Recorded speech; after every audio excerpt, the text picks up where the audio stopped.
working okay. That's good.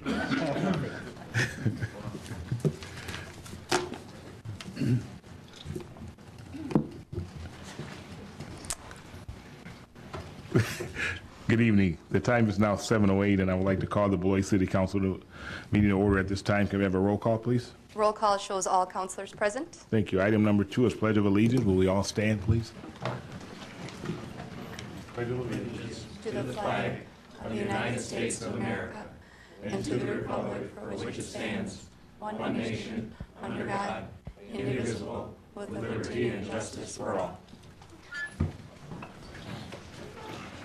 Item 3 is special orders of the day and announcements. Item 3A is a proclamation declaring March 21st, 2012 as Beloit March for Meals Day. Vice President Van der Bogart. Is and Marcy here? Oh, Jim. All right.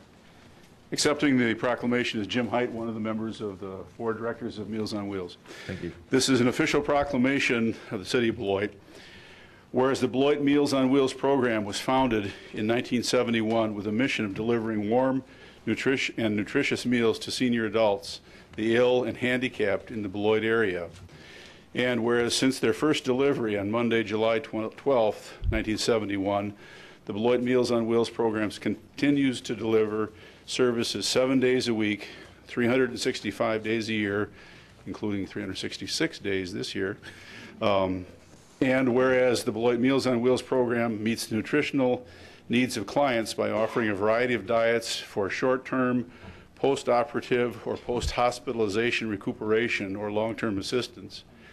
And whereas the foundation of Meals on Wheels programs is their caring and dedicated volunteers who contribute their time, vehicles, and miles of smiles to the program. And whereas the Beloit Meals on Wheels program and their volunteers deliver more than just a meal, providing welfare check each day that meals are delivered, along with resource information to enable clients to continue to live in their homes.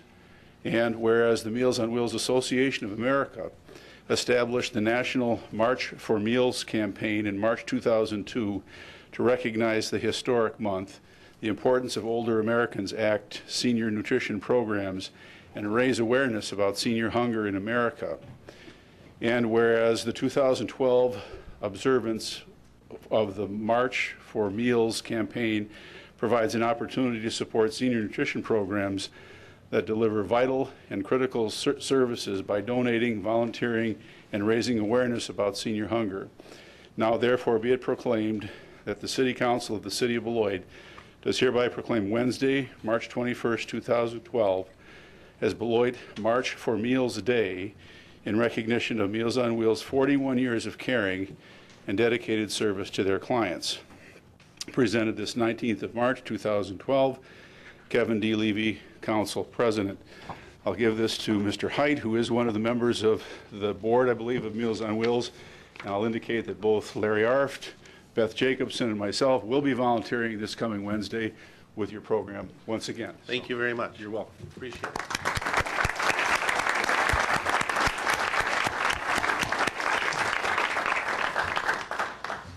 Item 3B, Medal of Valor presentation to Beloit Police Officer Nathan Adams by Chief Jacobs, please. Stand up. First of all, ladies and gentlemen, thank you for allowing us to do this presentation at the council. I think it's important that members of the council and the communities are able to recognize some of the actions of the officers who dedicate themselves and their actions to the police department and the city.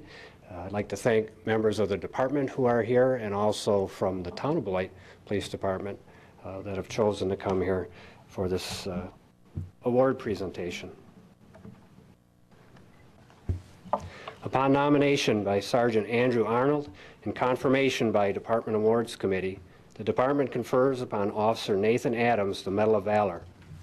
The Medal of Valor is awarded to a department member who in the line of duty intelligently and knowingly performs a courageous act of personal bravery at hazard to life under circumstances evincing a disregard for personal consequences.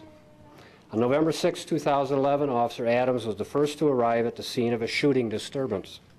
Quickly assessing the situation, Officer Adams observed the suspect's firearm uncontrolled on the ground.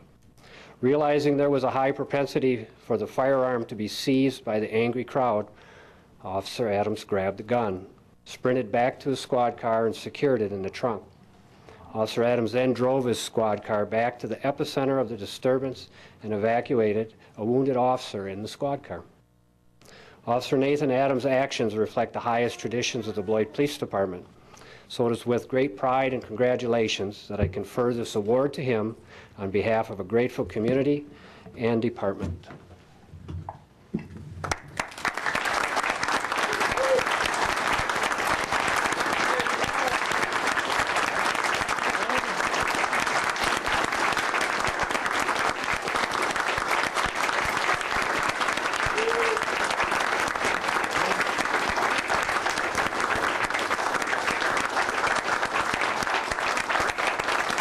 Thank you.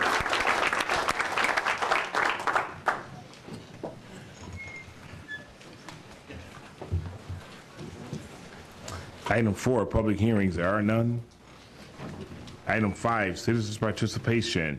We've reached a point on the agenda where citizens may come forward and speak on items that are not on the agenda or related items. We will not act on the discussion. We will refer to the appropriate department. I do have several people that would like to speak this evening, so we're going to ask you to limit your comments to 3 minutes. We will ask you to refrain from personal attacks from staff, counselors, and anyone else in the audience.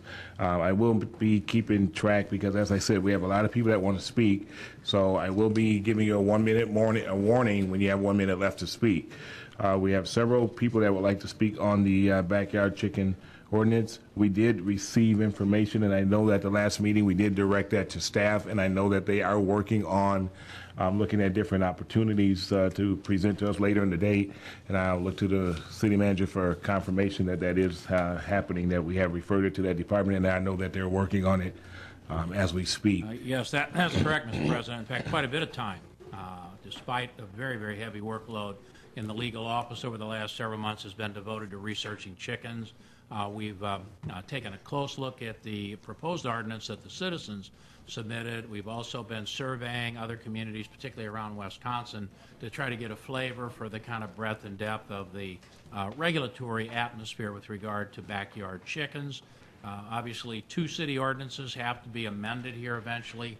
The animal control ordinance, which prohibits livestock of any sort within the residential neighborhoods of the city, and of course the zoning ordinance, which also restricts keeping of livestock to 5-acre or larger lots that are located within the city's development holding zone, which are the rural areas, and there are several rural areas within the corporate limits of the city. So both of those ordinances have to be amended.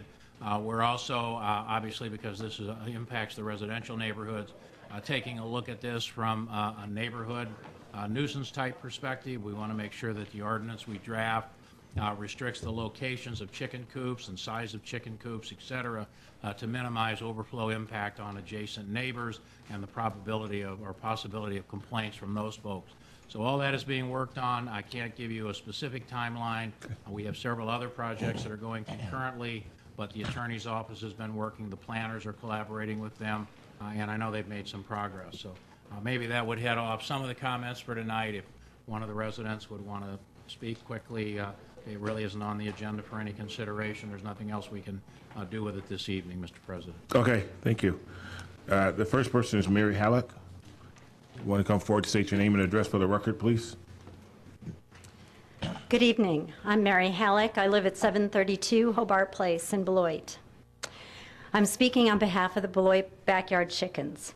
In my day job, I spend a lot of time helping manufacturers save energy. I am passionate about this work. The reason is that human beings are consuming energy and natural resources at an unsustainable pace.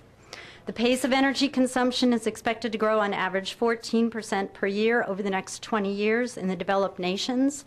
In the developing world, for that same period of time, energy consumption is expected to grow by an astounding 84% per year. Now, I could take the attitude that there's nothing I can do to affect these staggering numbers, or I could decide to take some action to address conservation however I can. I can decide to act on whatever is in my control and hope and encourage others to do the same. With that in mind, I would like to state my support for an ordinance that would allow Beloit City residents to raise 4 chickens in their backyards. The production and distribution of food in the U.S. currently accounts for at least 10% of our energy consumption. I grow vegetables during the summer to do my small part to reduce this impact, and now I would like to be able to gather eggs from my backyard chickens. I know there are concerns that these chickens would be messy and smelly, but these would be my cared-for pets. I would keep them clean, their caged area clean, and they would be well tended. I would make sure they had a warm area in the winter and are protected from the snow. There are breeds of chicken that are specially bred for to be hardy in cold weather, so I would choose an appropriate breed. You wouldn't assume that I would mistreat my cat or dog, so why would you assume that I would mistreat my chickens? I have also heard a suggestion of having an ordinance with a sunset provision. These are animals that are pets as well as a food source. Would you want to give up your dog or cat after having loved them and taken care of them after only 2 years? They are part of the family. In closing, Beloit is a great city to live in. There are lots of great things we're doing to be a more sustainable community. There are bike paths, solar roofs, green roofs. This is just one more small thing we can do. Just think, if we each do one small thing, what a powerful force we can be. Thank you. Thank you. Vivian Mitnick? Mitnick, I'm sorry. Please state your name and address for the record, please. Hi, Vivian Mitnick, Beloit College, Box 1301. So I'm from Los Angeles, from Venice Beach, if anybody's familiar. I'm about a 10-minute walk from the beach. It is an urban area. The houses are very close together. And I have had chickens since I was 8 years old, when my sister had chicks hatched in her kindergarten class. Since then, we've had about 5 chickens, because we found out they do better in groups. Actually, right now we have 3. It's been a very positive experience for me. I've been able to work with animals that I had never seen before. Neighborhood children often come over and bring their friends to show them chickens. They like to feed them. We've never had trouble with predators. We have bird netting around it so that cats can't get in. We've never had noise complaints from our neighbors. In fact, we give them eggs a lot, so they're generally happy to have the chickens next door. So overall, am I allowed to have questions? No, make your presentation, and then if the council people have questions, we would Okay. refer. Yeah, we can get them to you. Okay. You can submit questions. Yeah. Okay. And we also have a pretty big garden, and we found that the chickens help out a lot. We use their leftover waste for the soil. And it also helps cut down on trash waste, because a lot of our leftovers from dinner and lunch go to the chickens. They eat a lot of things, grains, fruits, and vegetables. Okay. Yeah. Okay. If anyone wants to submit questions. Okay. Thank you. Mark Preschel. Come forward and state your name and address for the record, please. Mark Preschel, 1266 McKinley. So I'm up here tonight to talk to you about the north end of Riverside Park's proposed sign. I was on the Parks Commission. We voted 3-1. I was the lone vote against it. I think it's too large. I got a little packet there. I tried to overlay as much to scale as I could figure it out.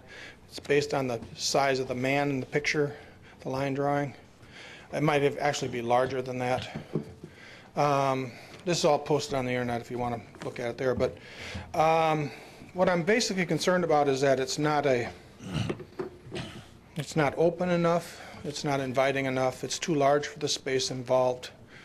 It might be possibly more costly. But I do have a proposed alternative I'd like to see, and I've talked to some of you already, and I don't know where this is going to go. I think I might be speaking up on a lost cause, playing the Don Quixote role here.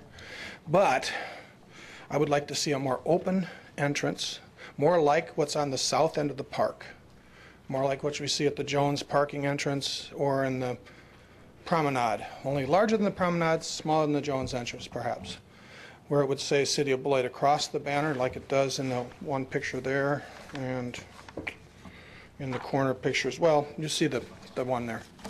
I think it would, with an open pedestrian circle underneath and no planter, no giant sign that obscures the view down onto the Riverside Park area, the river itself, and the trees behind it.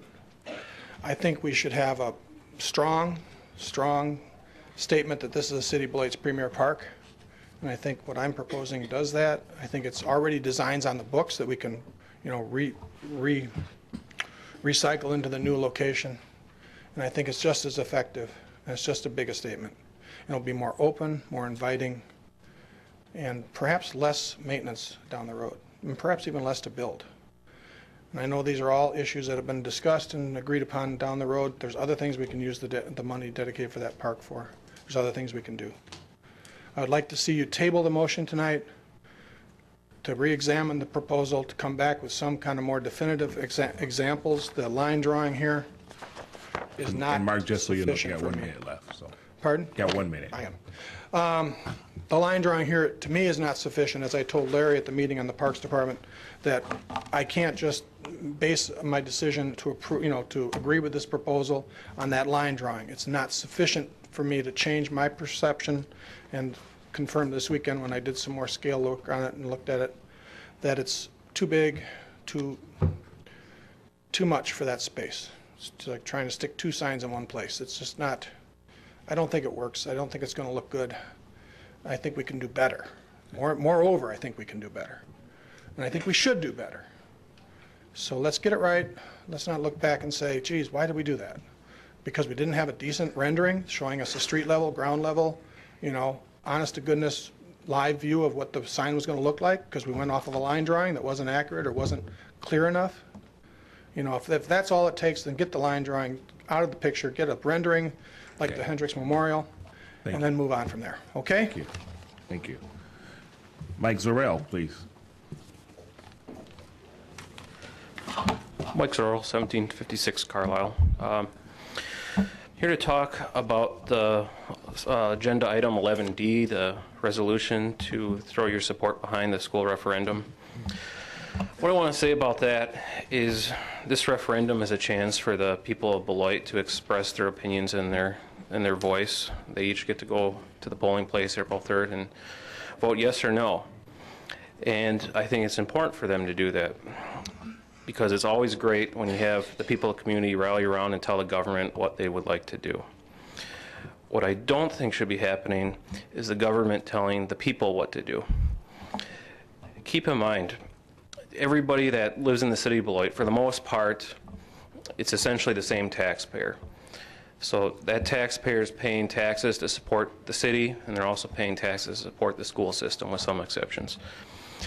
So if you decide to move forward and say, yes, the city council as a whole, as a group, does want to throw our support behind the referendum, what you're essentially doing is you're telling the taxpayers, of the finite money that you have available in your budget to pay taxes, we think it's better spent on the school system than it is in providing city services. And so I'm not saying you should vote for or against that, but I do think it's important for the city council just to take a neutral role on it. So my suggestion would be to make a motion to take it off the agenda and be neutral, let the residents express their opinions, and then whichever way they vote, we can all get behind them and go that way.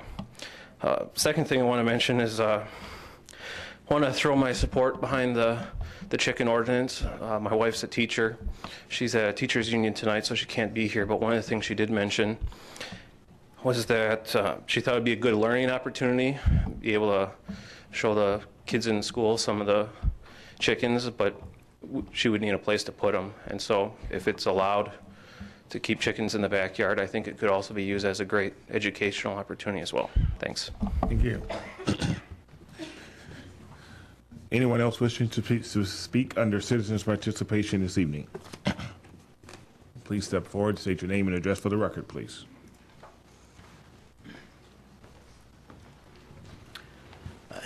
Chuck Kincaid, 1611 Emerson Street.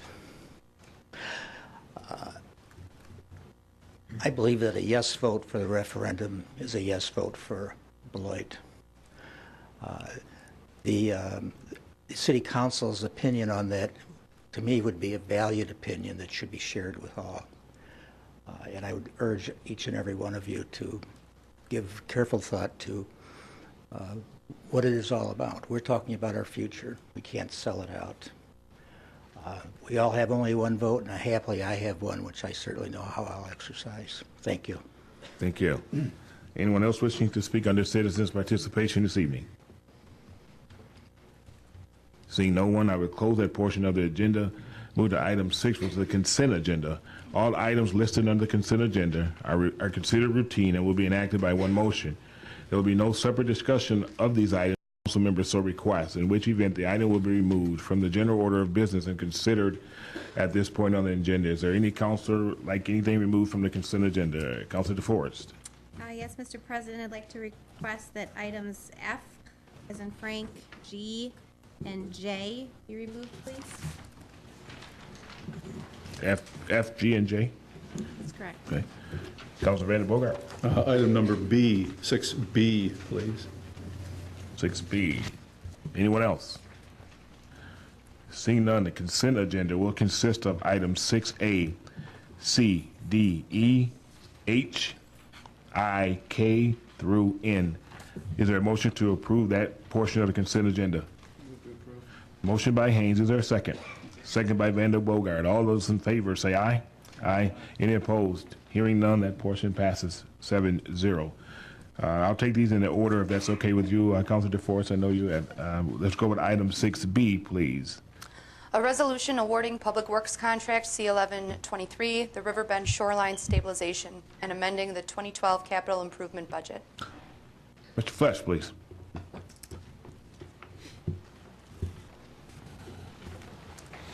Good evening. This project will construct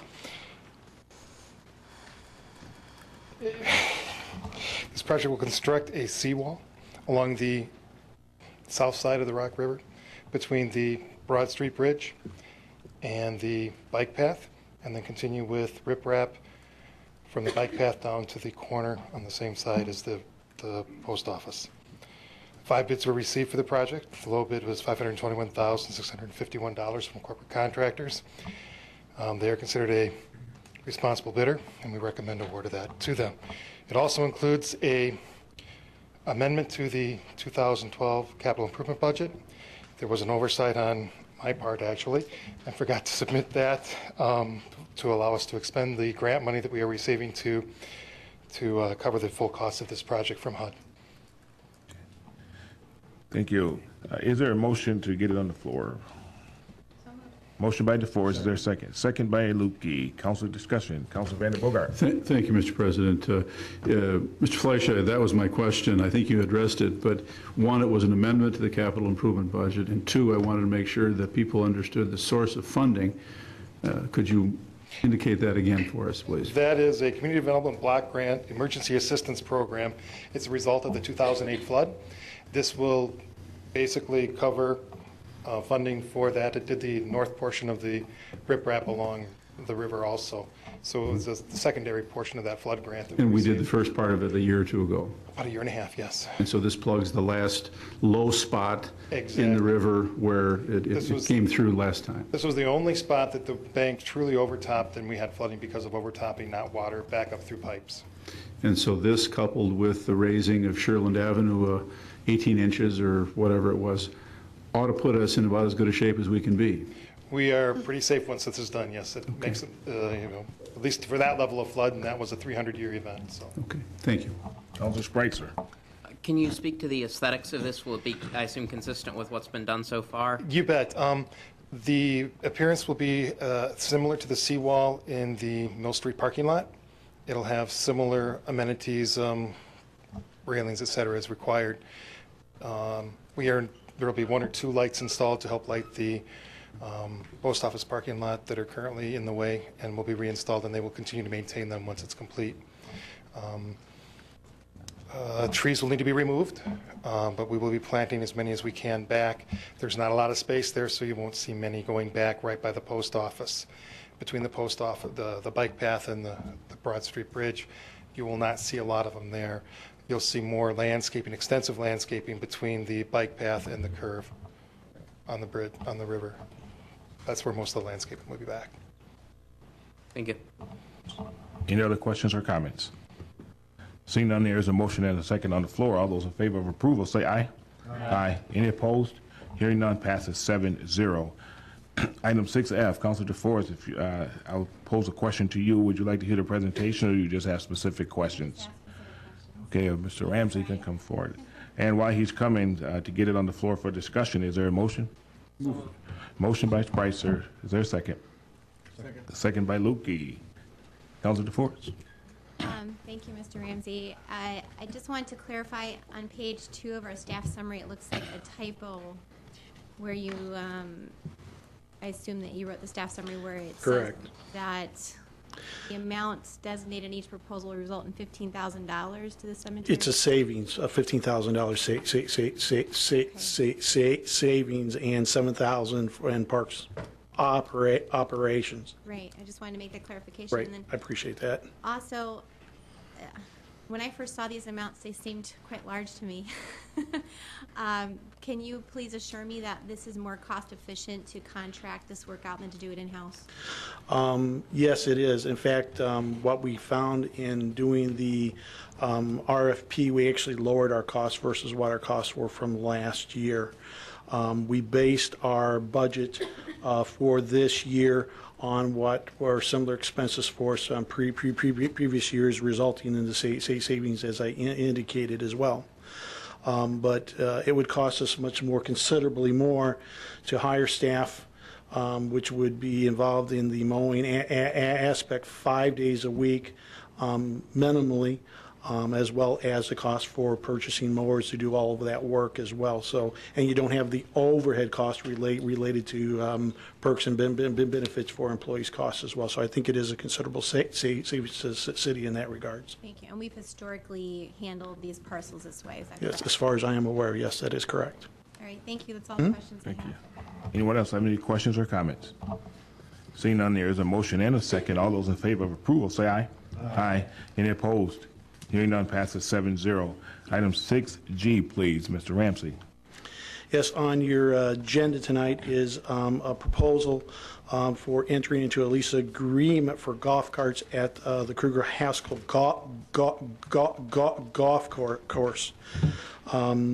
What is presented to you is a quote from Versatile Vehicle, which is a representative for Easy Go carts, which would include 45 Easy Go TXT 48, and which at a cost of $28,800, as well as one Easy Go ADA accessible cart at a cost of $1,360 for an annual cost of $30,160 to lease these carts.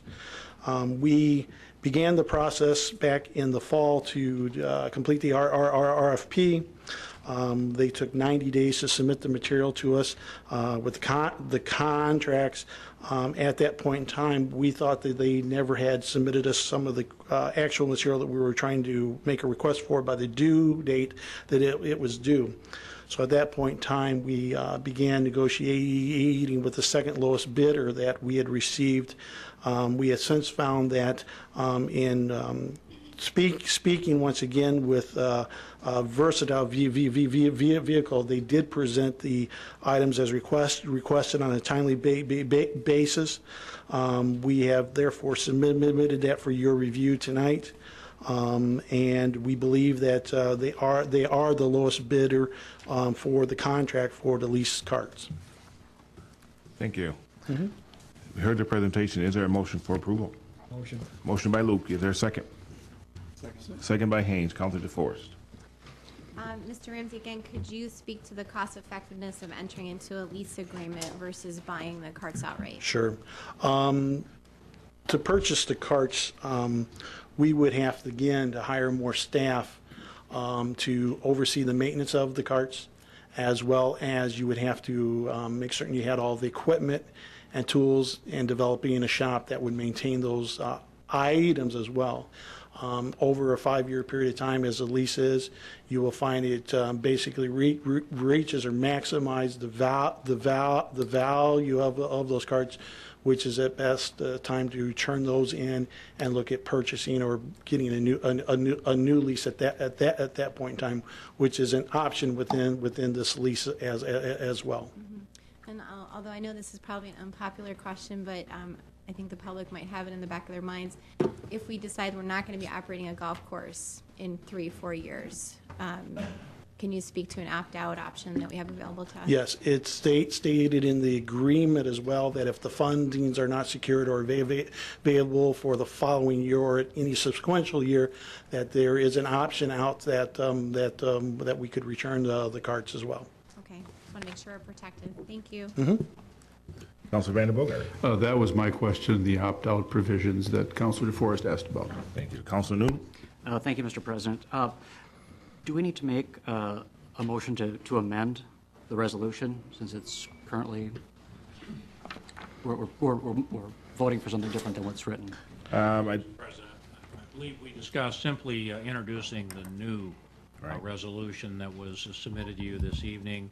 If the clerk would just note that council actually introduced the revised resolution was presented this evening. You never introduced the original one. Right. So there's nothing to amend. Okay, great. Thanks. So basically, when we move for approval, we will be moving approval for the new one that he presented on this evening. So just want to make sure that everyone is clear on that. Versatile vehicle. Is there any other questions or comments? Councilor DeForest. I just thought of one that was prompted by our agenda review discussion before this meeting. If this company were to go belly under, would we be responsible for the carts at that point? I might want to refer that question to Paul York or to Tom Casper, perhaps, as they have reviewed the contract and are more knowledgeable, perhaps, to respond to that than I am. Sorry to catch off guard, but some of the discussion we had upstairs just made me think about that as a possibility. Tom. Attorney Casper. Surely, thank you. Is the question if there's two companies involved here. Let me step back a minute. Versatile, which is the dealer for these, I think they're Yamaha brand. No, they're Easy Go. Okay. Carts responded to our request for proposals. They included a financing component, a lease agreement with another company known as PNC Finance, which is a major nationwide finance company. If PNC went bankrupt, I'm sure the trustee in bankruptcy would be looking for us to honor the financing terms with them. If Versatile went bankrupt,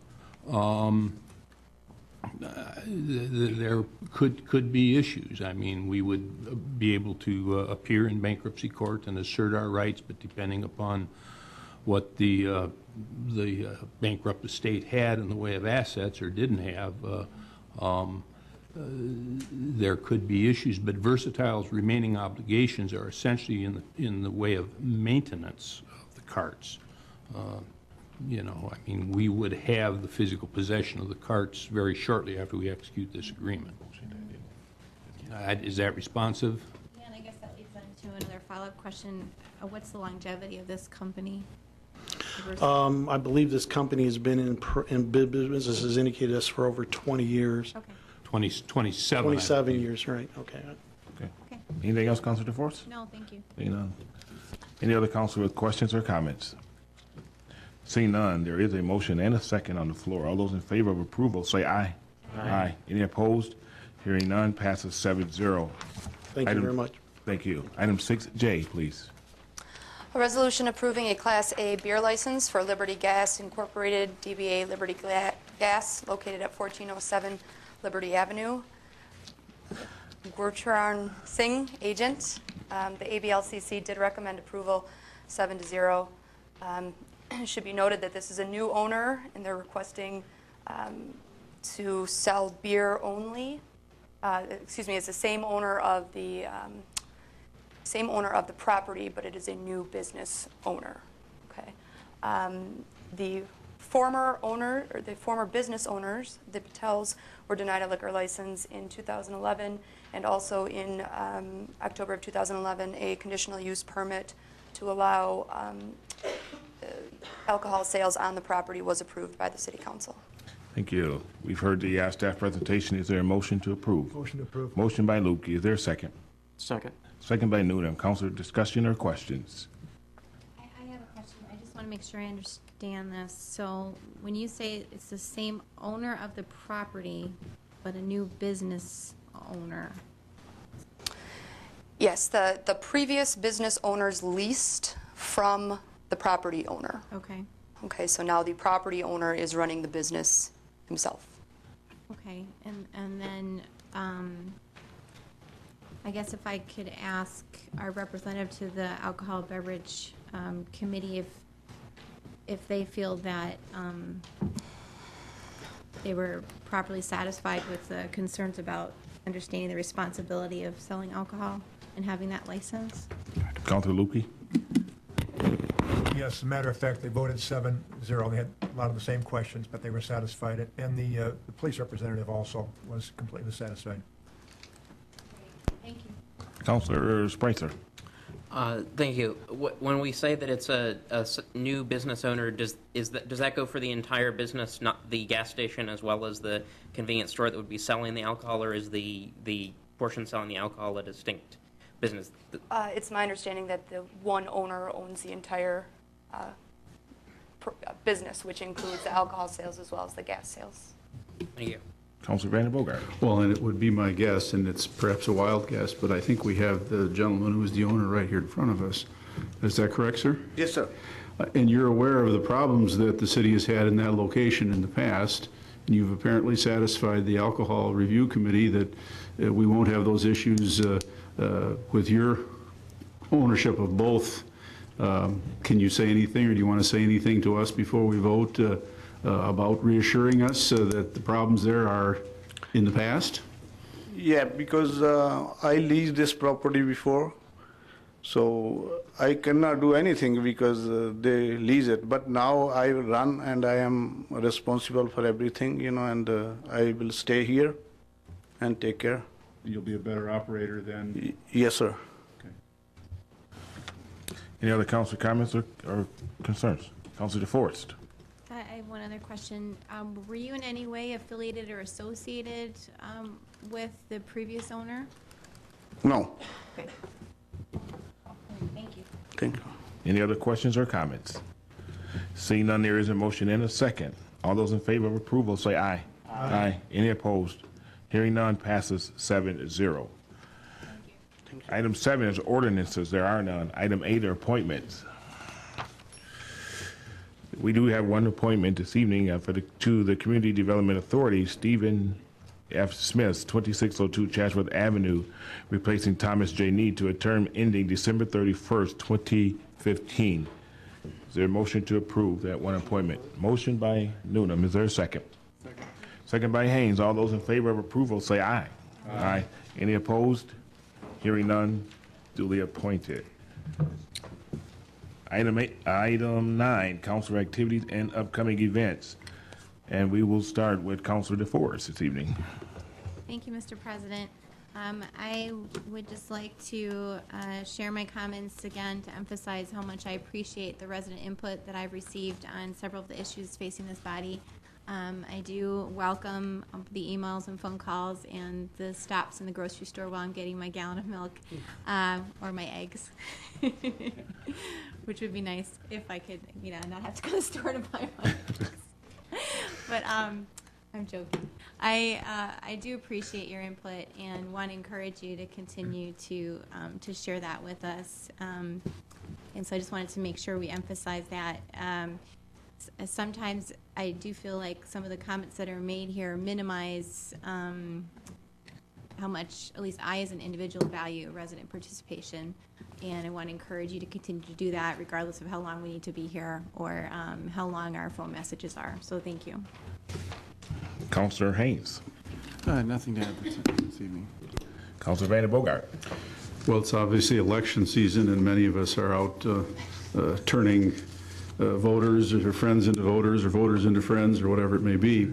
And I certainly won't relate all those events, but I did have the opportunity over the weekend to go to the riverfront with the Friends of the Riverfront kickoff meeting.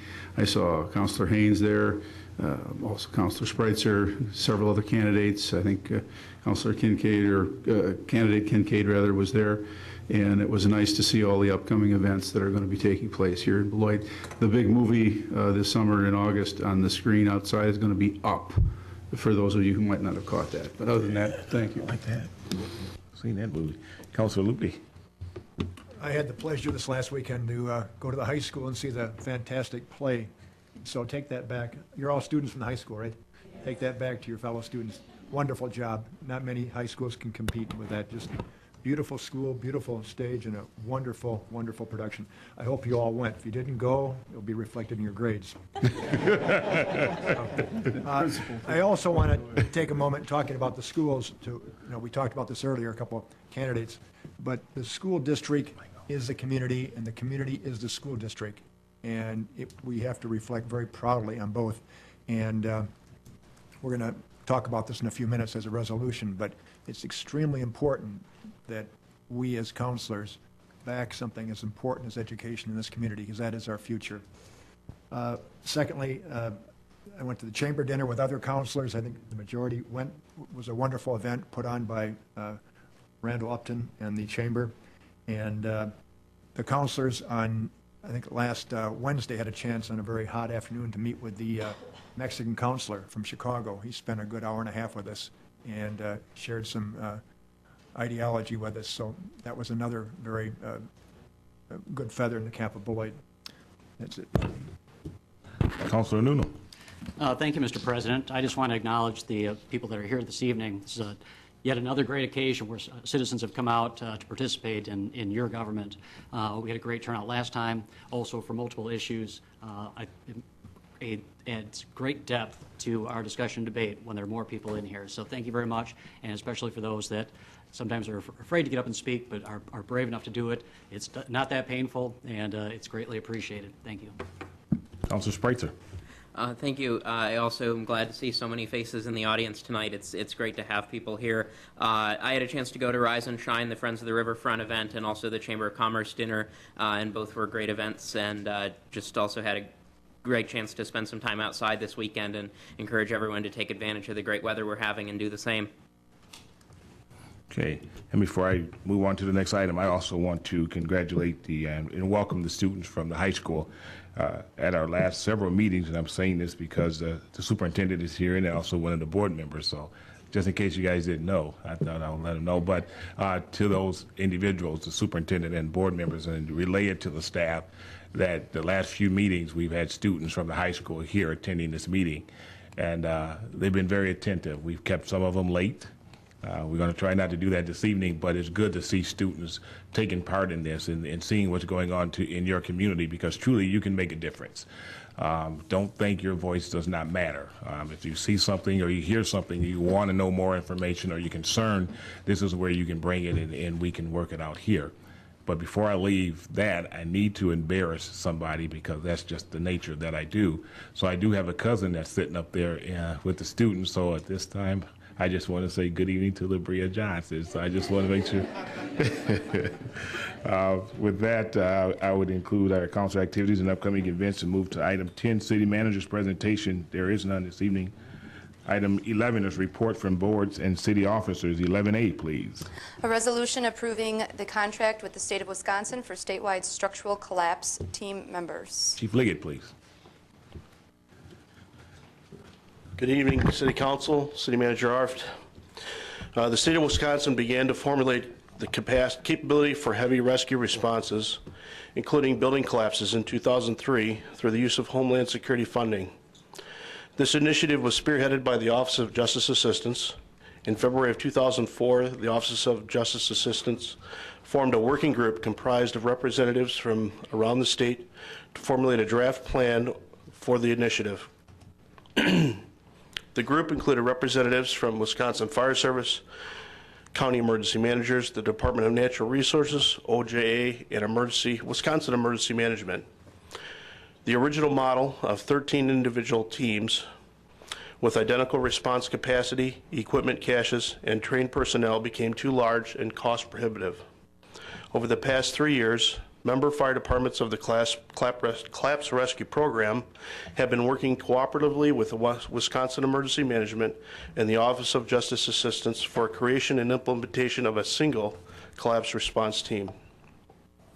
The City of Beloit was one of the original 13 teams, and if you remember, we received the heavy rescue that we currently have at headquarters and about $500,000 worth of rescue equipment to go with that in a grant program. We want to continue participation in the downsized team. This contract will allow our personnel to be utilized in the statewide collapse rescue response. We have the trained personnel to provide for this team membership. The state has already provided training for our designated personnel, and the city will be continue to be reimbursed for our training time and response of personnel. Participation in the program increases our local response capacity and reduces training costs of maintaining this technical rescue resource. Since April of 2011, we have been functioning and attending training through a letter of intent to participate in the program, and this contract will formalize our participation. This is consistent with our strategic plan. It does not increase any of our fossil fuel needs, and approval of this resolution will authorize the city manager to enter into the agreement. Do you have any questions for me? Thank you. Is there a motion for approval? Motion for approval. Motion by Luke. Is there a second? Second. Second by Haynes. Councilor Vanderboogart. Couple questions, Chief. Obviously, this is an example of intergovernment cooperation. Yes. Who else are we in with the 5? Who are the 5, and how close are they? Who are we with now? Actually, there's we're 13 departments total. The only 2 departments of the original 13 that are not participating are Madison and Milwaukee. And they're big enough they have their own? Or? Yes, yes. They're big enough they have their own, and basically they, in negotiating with the Wisconsin Emergency Management, they wanted more team membership than was going to be allowed for their teams. They wanted to, there's 250 team members, and Madison wanted to provide 80, and Milwaukee wanted to provide 90. That left very little team membership for the rest of the state. The intent of the program was to have small groups of resources for first response around the state, for instance, Beloit. And if there was a collapse in our community as a result of a tornado or earthquake or just structural failure, we would be able to respond as a first responder and identify the emergency, call for the state team response, and then the whole state team would assemble at their deployment point at Volk Field in the center of the state, and then would respond to support the local resource in that collapse rescue. So that was how the team was designed to work. And I think that it's in our best interest to continue to move forward with that team. Now, as far as other teams that are members, Appleton, Eau Claire, Oshkosh, Superior, City of Beloit, Janesville, Racine, several Milwaukee communities, Oak Creek, there's other departments that are also members. Since the inception of the program, how often has it been used locally and or are if you know? Actually, the program, because of how it was originally developed, it's not been operational. We are just now coming operational. We have had just a few local responses with our local resource within our community to actually the 2 instances we've had where a building partially collapsed as a result of a vehicle going into the building. So those are 2 instances we've had locally, but the statewide team has not yet been. And you indicated some reimbursement for costs and training opportunities to us. How does that work? And does the $48,000 or $44,000, whichever you quoted, come back to us, and does it reduce our training costs for those 8 officers, or is this in addition training, and what happens when they're gone? How does that impact our staffing numbers? We get $45 per hour for training those individuals, and we get backfill for those that when we release them. So if we have an individual that is gone for training, on the days that they would normally be working their regular shift, they would just be assigned to the training in Volk Field. On days that they're not on their regularly scheduled shift, they would be paid overtime by the fire department, and the city gets reimbursed $45 an hour for that overtime, and that's more than enough to cover our overtime costs for our highest paid ranking employee. All right, and then is this a way to help subsidize the training requirements for each of the officers during the course of a year? Absolutely. Okay. Thank you. That's all the questions I have. Councilor DeForest. Mr. Van Bogart asked most of the questions I had. It probably seems like a silly question, but I wasn't sure. Who reimburses us? Is that the WEM that does? Or WEM, actually, who reimburses us is federal government, Department of Homeland Security. Okay. The funds are funneled through the Wisconsin Emergency Management, okay, and the State Homeland Security Council decides how to split that money up. Some money goes to police officer training, some money goes to collapse rescue response, some money goes to the state regional SWAT teams, of which Beloit is also a member of. Mm-hmm. So I'm a member of the Homeland Security Council and have the opportunity to steer those dollars. So this is a good program for us. Great, thank you. Thank you, Chief. Any other councilor questions or comments? Seeing none, there is a motion and a second. All those in favor of approval say aye. Aye. Aye. Any opposed? 11A passes 7-0. 11B, please. Resolution approving improvements within Riverside Park located at 1160 Riverside Drive. City Manager. Plan Commission recommended approval, 6-0. City Manager Arv. Thank you, Mr. President. Once again, it's a pleasure to be presenting to City Council tonight yet another very, very high-quality improvement project, which will actually this time complete the reconstruction of Riverside Park. This, like all the rest of the plans in Riverside Park, was initially developed by Schreiber Anderson and Associates out of Madison, now called SAA and Associates. Dave Schreiber was the lead planner and landscape architect on the project. You may recall, by way of background, that this project has, with most capital improvements in the city, has been under design now for about 2 years. We have preliminary plans that were shared with the City Council and the Parks Commission about 1.5 years, 2 years ago. At that time, councilors did have questions, and a number of modifications and changes were made to the plan to respond to those changes. We actually did reduce the size of the monument somewhat, although you'll recall at that time there was also concern, and it's very important that the sign itself be large enough to be read from the street by cars going by at 35 miles an hour. So part of the design, scope, and scale is to make sure that the sign is readable.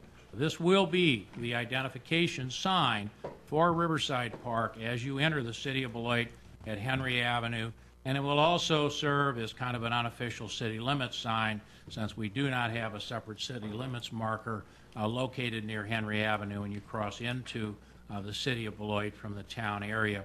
The plans are detailed. There's a detailed site plan showing all of the improvements that are going to be made. There are not a great many in this site. Obviously, this is a nice part of the park. There are lots of trees up here, and this is a part that's been in the park for some years. So this is not a building or commercial structure that's being removed and the park being developed from scratch. The designers were very sensitive to that, as you can see from the bike path cutoff to tie into the bike path going across the new bike path on the Henry Avenue Bridge. They curved around the trees. We tried to minimize any damage to the site. The monument sign is very much to scale for this site. As you'll see on the site plan, it takes up a space at or slightly smaller than the space that is currently taken up by the statuary located further to the south, which fits very comfortably into the large expanse of lawn and tree areas in the north end of Riverside Park. There's also a color rendering as part of your plans that shows the beautiful landscape circle that will set around the sign. The monument itself will be in that circle with landscaping on all 3 sides, and there will be a set wall around it so people can languish in that area. Part of the park plan to separate the pedestrian sidewalks and upgrade those with a more decorative design located on the far north end of the park. And that land then will be, or that area will be somewhat segregated from most of the bike traffic, which will come up from the south, stay onto the bike trail, go along the river, tie into the crossing on the Henry Avenue Bridge, and then move over to the west side of the bridge. And that allows the corner area where the monument sign will be, where the sitting area will be, and the decorative sidewalks to be more pedestrian oriented, a little more quiet or placid area Of course, there will be some bikes that will go up there to access the intersection, as there will be some pedestrians on the bike path as well that are cutting straight along the river and going across the Henry Avenue Bridge to gain access to the west side of the river. So there will be crossover traffic. Those are some of the concepts that we looked at in doing this. These plans have been vetted by Schreiber Anderson and Associates, who did the initial concepts and made the changes following council's input about a year and a half ago. These plans have been submitted and approved by the City Center Committee. They were submitted to Beloit 2020. I don't know if Beloit 2020 ever took an official vote, but I know they've seen and approved the plans, as they have all of the other improvements in Riverside Park. This went to the Parks Commission, as Mr. Prushel indicated. He was the only no vote. All the other Parks Commissioners thought the plan was beautiful and in keeping with the design standards that are present throughout the balance of Riverside Park. This went to the Plan Commission. They also were very excited about the plan, voted unanimously to recommend to you that the plan be approved. There's nothing wrong with the plan. This will be a beautiful addition to Riverside Park. Once it's built, it will get the same level of oohs and ahs as the rest of the park obtains. I also mentioned to council earlier, when you asked a question about timing, if this is to be built and dedicated along with the reopening of the Henry Avenue Bridge in the early September, we do need to move forward. Again, these plans have been under review for 2 years. There's nothing wrong with the plans. There's no reason to stall or delay construction. And if we delay now, we've lost this season, which means we got to come back in 2013 after Henry Avenue Bridge is done and the road is reopened, and we're going to have to stage and work in the park again. So there's going to be disruption to traffic. We're trying to coordinate this work so it'll be done while the Henry Avenue piece is closed. We can use that area for staging and not have to interfere with traffic. So that was the reason for scheduling these improvements in conjunction with the bridge project in the first place.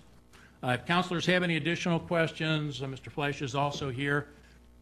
Okay. We'll be happy to answer any technical questions you have about the construction. Thank you. Is there a motion to get it on the floor, please? Is there a motion, before we discuss it? Motion to approve. Motion by Noonan. Is there a second? Second. Second by Lukey. Council discussion. Thank you. Councilman Vander Bogart. Thank you, Mr. President. Yes, Mr. Arft, or perhaps Mr. Fleisch, I'm not sure who to direct the question to. The first question would be, what consideration was given to simply copying the entry feature from the south? We have something different here. That's question one. Second question is, apparently we were presented very recently with a cost estimate of approximately $300,000. My initial reaction was one actually of shock. What in this costs $300,000? And then the last question is, where would that funding come from if it is approved? Well, first of all, let me start with the sign. All of the signs on the south end of Riverside Park, including the entrance sign to the Rotary River Center, are unique. All of them share design elements, but no two of them are exactly alike. So under no circumstances would we have copied any of the other signage in the park. We did, however, pick up design elements off of the sign. The red brick pillars, actually that's a black, not a white. Mr. Prushell's photograph shows that as being a white fence across there. That's not accurate. This would be black wrought iron, similar to what you see in the piece on the south end, and then the caps would be green on the top. Also, at this end of the park, we had no identification signage at all. And again, this is the end of the park that greets visitors as they come into the city of Beloit from the north. So the reason the sign was included is to make sure that the park itself was identified, and also that the city of Beloit name was included on the sign so people knew they were entering the city of Beloit. The cost estimates for this that were included in the budget, which was approved last fall, was about $325,000. The preliminary cost estimates we got from the design engineers were higher. As I told you earlier, we made some relatively unobtrusive changes to the plans. We think we're back at that amount, and as you well know, until we get it bid and see where the bids actually come in, we won't know the final pricing. But certainly for improvements of this scope and scale, as we've spent in other parts of the park, $325,000, $350,000 would not be out of line with the scope of cost that we've spent on other portions of the Riverside Park Improvement Program. And I think the last part of the question, where is the funding coming from? Source of funding. Yeah, this is all TIF funding. This is from TIF District number 6. This is the Riverside TIF District that was created by the city 15, 16 years ago for the specific purpose of paying for the improvements to Riverside Park. And most of the work that's been done in there, there's a lot of grantsmanship money in there. There's also a good amount of private donations in there, and the rest of it came from TIP 6. And we're still within the expenditure period for that Oh, yes. district? Yes, absolutely. Thank Anything you. else, Councilor Vanderbilt? Thank you. Councilor Haynes. Thank you, Mr. President.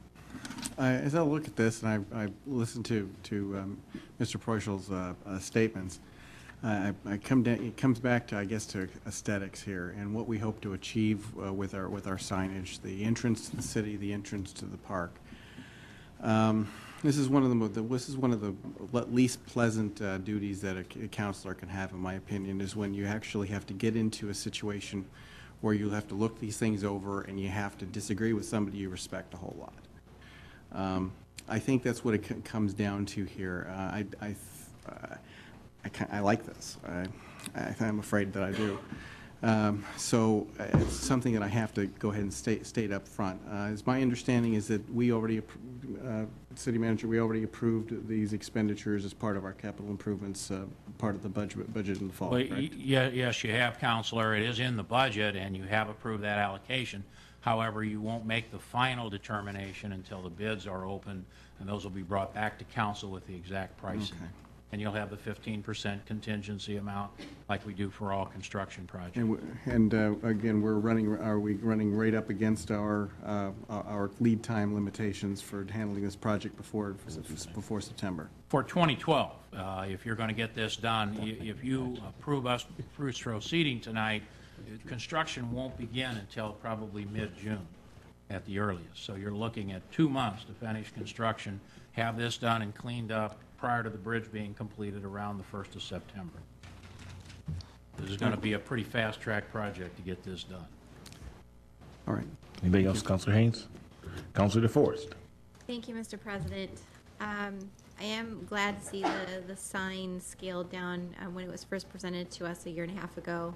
I was the one that asked that it was even bigger than this, Mark, for it to be even smaller. I do want to make sure the sign is large enough that people can read that they're in the city of Beloit as they're driving by. I appreciate that there's some sensitivity to trying to leave some of the space above the sign open by having more of an open air wrought iron above it, which I think is helpful. I wish there was a way to make the sign a little smaller. I don't know if there is. It's part of my frustration is that, and I find that this happens sometimes as practice, I don't know why, that we talked about this a year and a half ago. We shared our input considerations. We didn't see anything after that. And then now we're being presented with it fairly quickly and told, oh, we have to hurry and make a decision because now if you don't, then we're going to run up against a problem. So I guess part of my comment I'd like to make is why do we wait to the last minute to bring this back to us?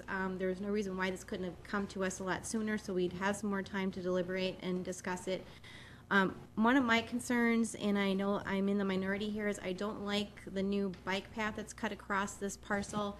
I continue to object to the carving of this beautiful park space. We keep carving out pieces of it for parking lots and more paths and more paths and more paths. I'm not going to want to walk on it anymore because there's going to be a network of paths. And I'm having trouble understanding the need to carve out another path through this beautiful open space that's definitely less open with a larger sign and yet another path. So just my comments. Thank you. Councilor Lupke. I had a question for Commissioner Mark Preuschel.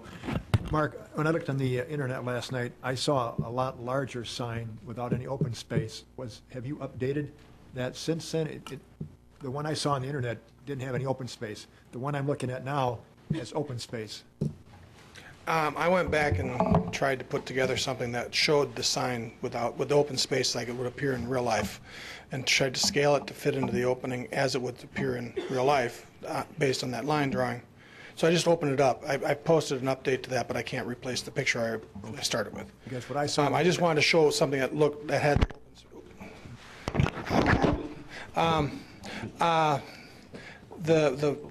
the photo I produced here. Or the drawing I produced here, tried to show it more because there was a complaint that one of my replies says it's all white. I can't really picture how it looks, through it. But you know, the idea was I think it's actually going to be larger from what I'm looking at these drawings. But anyway, my thought was to have an open arch that's a gate that opens and enters into the park, and that's what people see. And then above the arch, you see the city of Beloit, and under it, you see Riverside Park, just like we see on the south end. And I just thought that was a more open, inviting, and actually be what I would think would be actually a taller, you know, the pillars would be taller and the arch would be bigger, but it wouldn't take up any more space than you see in that picture. That picture there's another footpath all the way around that road, all the way around that white part there is another 10-foot wide footpath. That's the circle. The circle is another 10 feet wide all the way over to that tree on either side. You'd like it more open to I would show like more it the natural to be a beauty. smaller circle and a more open look. That's what I'm basically, and I realize that we're on the last minutes here and we have to get this done by September, and we have to, you know, there's been a lot going on, a lot of prior discussion. I just would like to see a more open and more inviting gate. I just wanted your clarification. Thank you. Yeah, and I'm not very good at speaking in public. One-on-one, okay. Thank you. Councilor Noonan. Thank you, Mr. President. Yeah, I thought you did a great job speaking in public. Hitting the mic, on the other hand, was questionable. There's no question that one of the greatest sense of pride in our community is the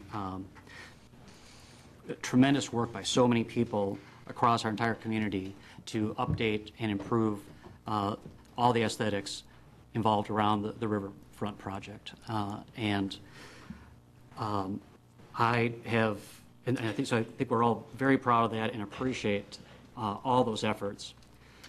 I've also argued in the past, endlessly at times, about the importance for keeping more open green space. And if we do pass this, I hope that we try to find other ways to expand the park to offer more green space. Obviously, we're limited there, but perhaps on the west bank, where we've made great strides. It has been a huge tool for economic development, as well as a great sense of pride for the community and a great opportunity for citizens to appreciate this great natural resource that we have. What makes this a little bit different is that this is on one of the critical entry points into the city, US Highway 51. And we definitely want to make sure that we find ways to designate the city of Beloit so visitors that are coming through realize where they're coming to. So I think that makes this one slightly unique because of that. It's because of that I'm going to support this, where in the past I haven't supported some of those arguments. But I hope that we will, going forward, look for other ways not to, because at some point we're going to cobble up this beautiful resource. So I hope that we show restraint in the future. Did here, and we're actually eliminating some other paths that are there now. Sure. That are going to be eliminated. They don't offset the entire bike path, but they offset a lot of it. And once again, when you look at this from the aerial view, you can see the size of this. It is very small in the overall scale of the park. This will fit in scale, and the sign will work. You will be able to read it from the road, and it has all the same design elements that everyone has loved so far. And I guess at some point, where do we go? How, you know, do we have to guarantee unanimity? I mean, this has gone through vetting now for 6 months through every organization in the city that has any stakeholding or vested interest in Riverside Park, okay? And everybody but Mr. Prushel loves it, okay? And so we're down to one person that doesn't like it. And, you know, that can happen on any project. I don't care what the quality is or what the impact is, and somebody's not going to like it. Let me jump in here and just make a quick comment, because I see this going in a direction that I'm not comfortable with it going in. I think we need to be understanding that as we sit here, we have 7 different opinions because we have 7 different people. And as the president, I've often said this and I will repeat it, we all have different opinions.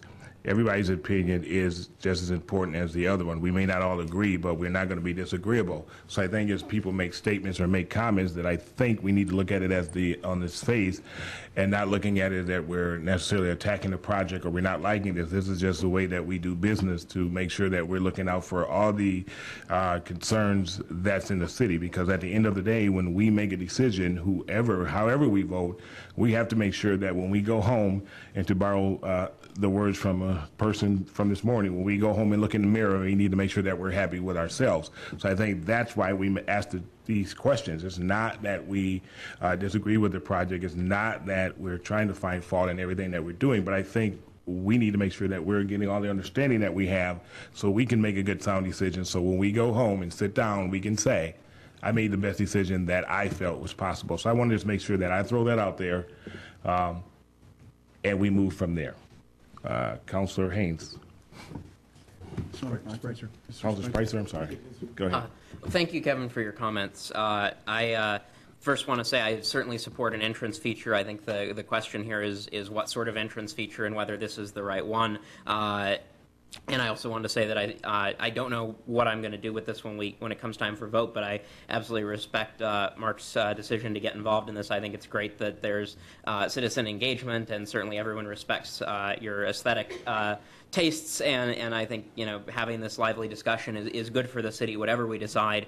I also take issue with the characterization that there's only one person who has concerns about this. There was a fairly lively discussion raging on Facebook related to some of the posts about this that I think many of us saw, and I'm sure that off of Facebook as well. So I think we need to be respectful of the fact that there are differences of opinion and that that's legitimate.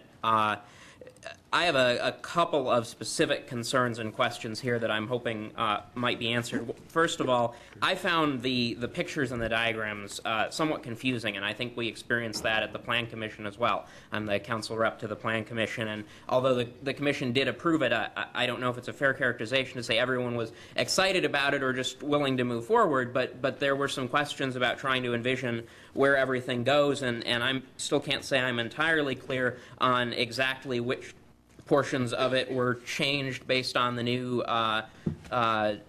estimates. Some of the things that I guess were changed were things I hadn't realized were in here in the first place because I couldn't understand the diagram. So I wish the diagram had been more clear. I don't know if there can still be any clarification of that. And then Councilor DeForest raised this as a rhetorical point. I want to ask City Manager, why did this come to us now? Why did we just get the cost estimates now to have to make last-minute changes to this when it's been in the pipeline for so long? Why couldn't we get those sooner? Well, first of all, the cost estimates were just delivered to us today. This is still in the design phase. This is a 2012 project. The engineering for this work started last fall, and we started the final approval process as soon as we had enough information and plans. And you'll notice the plans you're looking at came from Batterman's. The original designs were done by Shriver Anderson and Associates, and they were vetted by all those organizations, including the City Council. Once we got done with the preliminary concept plans, then we brought in the engineer to start on the actual design work.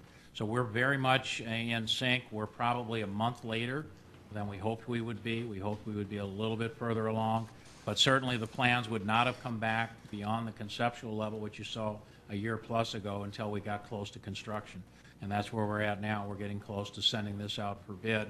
And of course, it has to go through a fairly extensive process, as you know, with review by the Parks Commission and the Plan Commission and everything before it comes to council for final consideration. So we're maybe a month later than we wanted to be, but I don't know, you know, this would have come back 6 months ago. I don't think that would have happened. That would be very, very unusual for a project, for an upcoming construction season to be done that far in advance. I mean, even if we had one meeting in advance or two meetings in advance, we would have more flexibility if we wanted to look at anything. It seems like we're in a bind here, and that's what I find frustrating. Is that you shouldn't be in a bind. If you think the plan is bad, you shouldn't vote for it. Period. You know, we should just move on. We don't have to do this. We're trying to. Okay. Hold on. Let's just move on. No, let's not just move on. This is on the agenda for us to take action on. That is what I want to do. We are not moving on from this item. We will get the questions answered, and we will act on this item this evening. I want to restate, I don't want anyone taking this discussion personal. This is just a fact-finding mission. I don't want any attacking of anybody. I want us to ask the questions specifically related to this so we can get the information that we need so we can vote on this, and then we can move on. Councilor Spreitzer, is there any other question that you have as it relates to this project? Not at this time. Thank you. Councilor DeForest. Yes, I do have some more questions and comments. When we first saw the designs, there was no large circle of landscaping, which is a brand new idea to me here. And we never saw a new bike path. So those are pretty key elements that I was never introduced to earlier. I can't understand why we would need to landscape around a sign when the park itself is more beautiful than the landscaping that would be done. We're taking away from the park to landscape, and I'm having a hard time with it because I feel like there wasn't enough give and take discussion on this. And I guess I would say there's two people, along with Mark, that don't like this particular design. I know it might seem petty, but we're trying to save this park. And the more we keep putting more cement in it and keep carving out pieces of it, the less beautiful it becomes. It might seem simple, but this is a decision that's going to affect forever. We're never going to get that park back if we keep adding more cement to it. So I'm sorry to belabor it, but I'm not happy with it either, so I just want to make sure that's been made clear. Thank you. Mr. President, may I comment? Mr. Flesch. As city engineer, I was charged with preparing plans and specifications for a design concept that was approved almost 2 years ago. And that original design concept was the circular monument sign with the walkway around it and a seat wall and the bike path as shown currently on our plans. It mimics it almost exactly. The plans were to develop a entrance feature with a sign that was very close in design features to those at the south end, as was shown in the conceptual drawings that were presented to you a couple of years ago. We did not want to build this at the same time that Riverside Drive was under construction, and we opted to wait until Henry Avenue came under construction so that we'd be less likely to obstruct traffic. That's the timing issue. We've worked really hard to bring forward back to you exactly what we were asked to do. I feel we've done that very closely to the concepts presented by expert landscape architects, experts in the field of determining where people are going to go to connect with the bike path coming across the Henry Avenue Bridge. I understand your concerns. We worked real hard to mitigate and minimize any impacts to trees and other features. And the size of the sign has been in question. It's a little bit smaller than the promenade sign. It's approximately the same size and almost identical in style for the structure. The only difference is instead of being able to walk through, you have the sign that is set back at the very minimum distance for the vision triangle. We can't bring it any closer to the intersection, and we tried to keep the stand of trees behind that sign intact. We're removing 2 trees for this project. I thought I had all your guys' concerns, and I was thinking, man, we got this one. And to have this, I'm like, man, how did I miss all of that? So I think we've tried to address and listen to you all and bring back a project that melded everything that you asked for. Is there any further questions? I understand all your concerns, but we can't always make everyone happy. We just need to make the majority happy. And I think we'll be very happy with this end product. Okay. If I could add, Mr. President, every one of these projects we've done has turned out to be a beautiful asset to the park, not a detriment. There's never a thing that we've done to Riverside Park or any other park in our system in the last 9 years that people looked at and said, oh my God, you ruined that park, it's terrible. And I don't care which one you want to go to. We've got projects all over the city we've done in these parks. We've never damaged one. Okay. Any other councilor comments or concerns? Councilor DeForest. Can I just ask concretely, is it possible to take out the large cement landscape circle from around the sign? Is that something that we could even possibly entertain? Why would you want to do that? I don't understand. That's Because part of the beauty of part of the beauty is to have the landscaping. It's all low growth. I would foundation plantings. Natural It'll be beauty gorgeous. is already there. Now this will enhance the beauty of the man-made structure, the built structure. These are all low-grade, quality landscapings, foundation-type plantings. Nothing here that grows up to be a tree or anything like that. And as you can see, the colors were all carefully coordinated, so this thing will have a color, various colors on it throughout the planting season each year. And it's tremendously beautiful. It'll be great asset to the physical structure that's going to be located there. I don't understand what the value would be to eliminate that. Mr. Forrest, may I add that I believe the designers at Schreiber Anderson wanted to invite the people in to sit around and enjoy the park. That's the purpose of the seat wall. So they can sit and either watch traffic go by if they choose to sit on that side, or watch the river or the bicyclists when sitting on the backside. So the seat wall is designed for people to come up and just have a seat, have a snack, drink their coffee, and engage in the park itself. So by not having the walkway around it, you're not going to be able to get to that to be utilized. And so I believe that's what their thoughts and concepts were. That's the way it was explained to me by the designers. Great. Councilor DeForest, anything else? No, thank you. Councilor Spreitzer.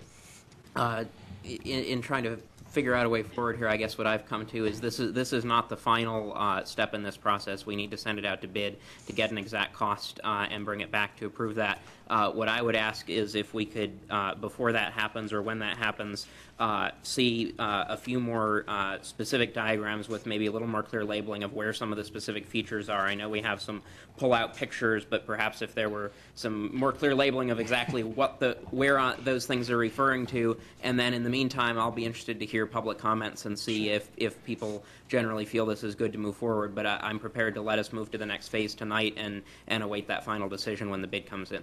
Our perpetual challenge as engineers is trying to bring it to a level of understanding for the non-engineer. We'll do our best to make something for you. We can email it when it becomes available, and we won't need to necessarily act on it in another meeting, but I'll let you know what comes out. And before we conclude this discussion, I just want to throw my little 2 cents in here.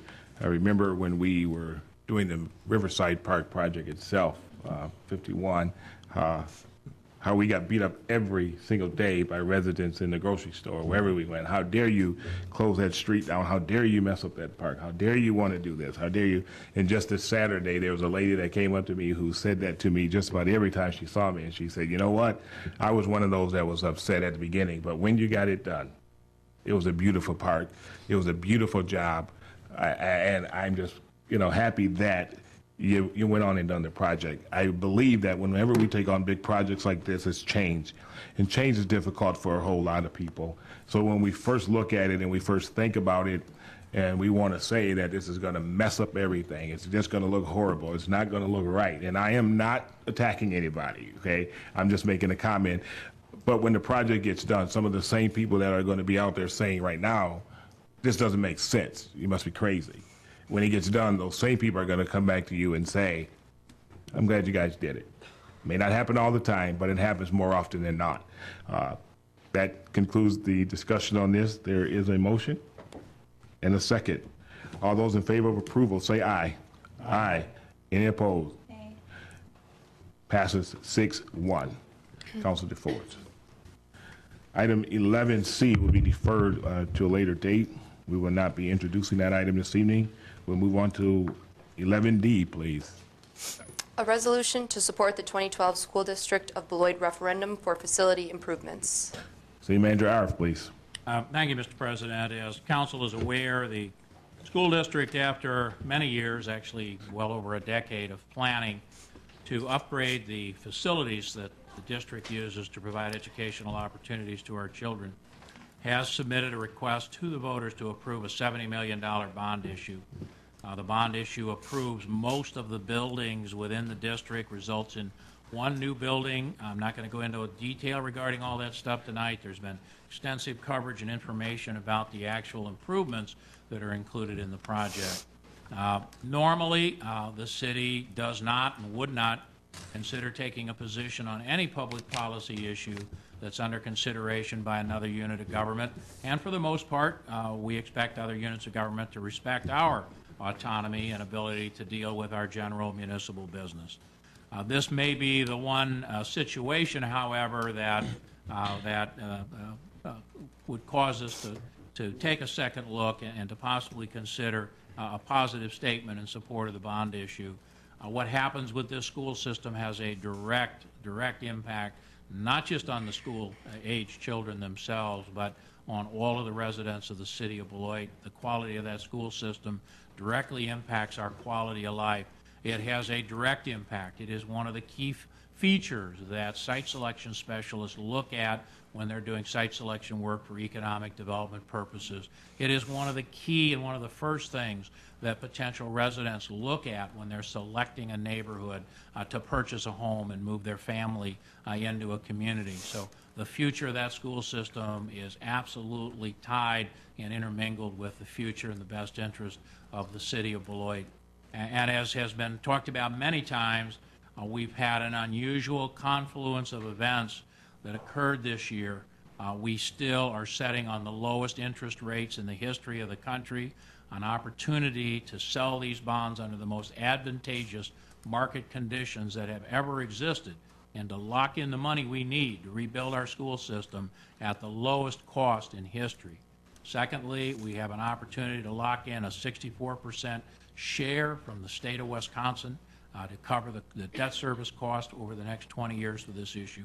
And finally, of course, with the high school project, the debt for that high school reconstruction and remodeling project coming to an end this year, a lot of this new debt can dovetail into the school district's debt service schedule, so there will be no impact on taxpayers, although it is true that there would also be no savings if the debt were to roll off of the school district's tax levy. This is a very important issue, something that is very important to all the citizens of the city of Beloit, something that's important to the city of Beloit as well as the school district and students. And for that reason, we do urge the city council to look favorably upon a resolution recommending that the residents support this bond issue. And as always, residents will do what residents want to do when they enter the voting booth. And this may not have any impact. Residents may not view this as being of any consequence. But a number of other key organizations in the city have been stepping up, supporting the school system to try to get this referendum adopted. And certainly is our recommendation that the city council do so as well. Thank you. You heard the staff presentation. Is there a motion for approval? Motion for approval. Motion by Lukey, second by DeForest. Council discussion. Council DeForest.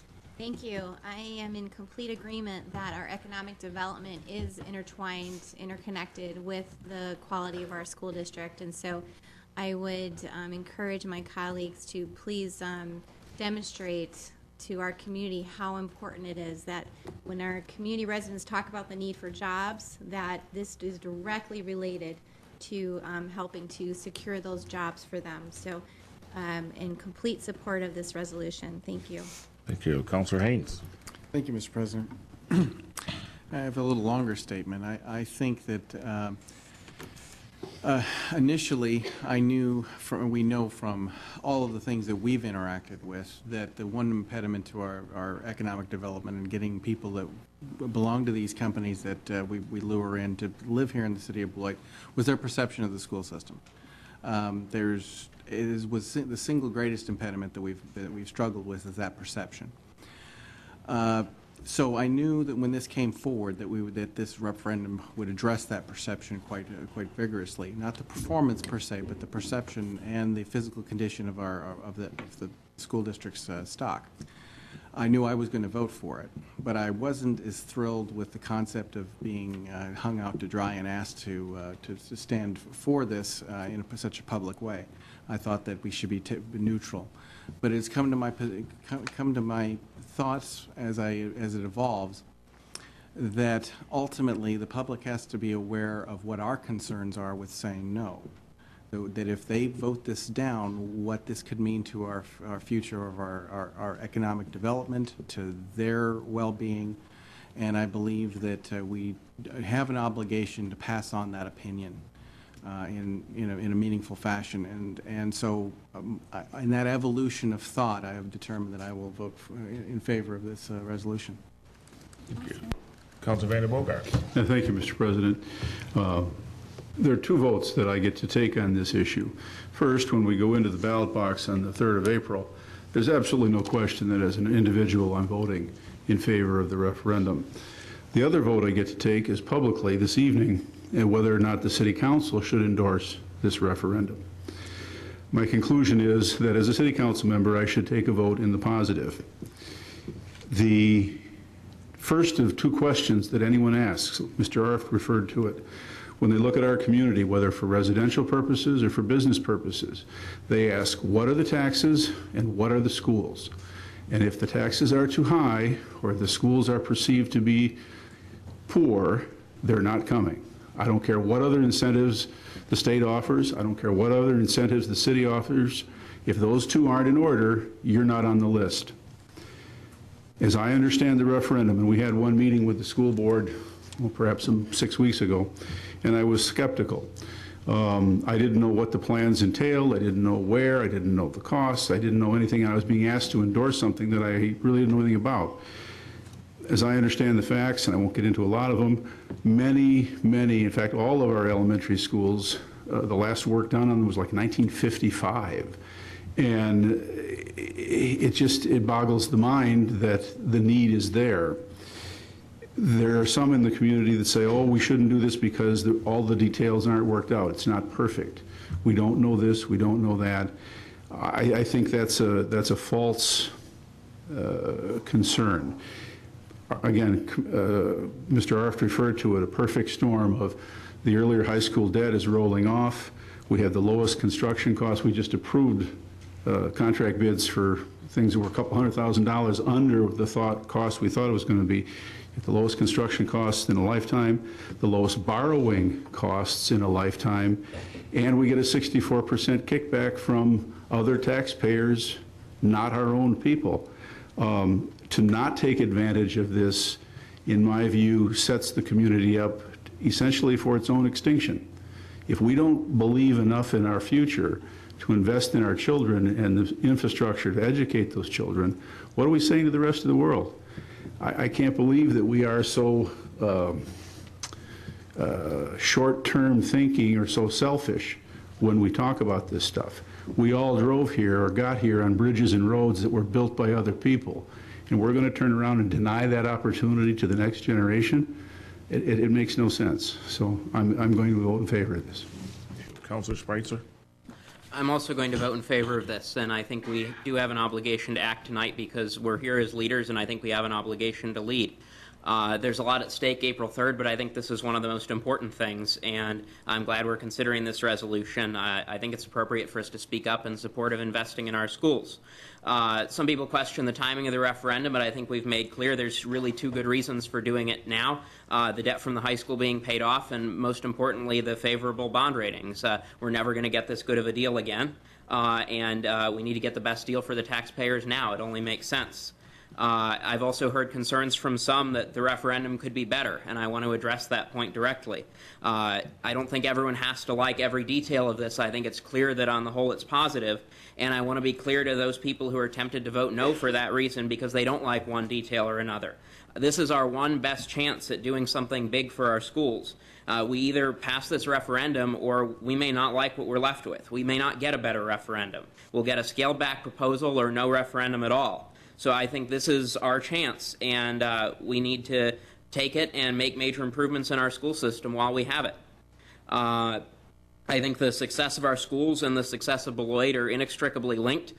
We've heard time and again from businesses looking at our schools when they decide whether or not to locate here, but it's more important than that. Workers at businesses look at our schools when they decide whether or not to live here.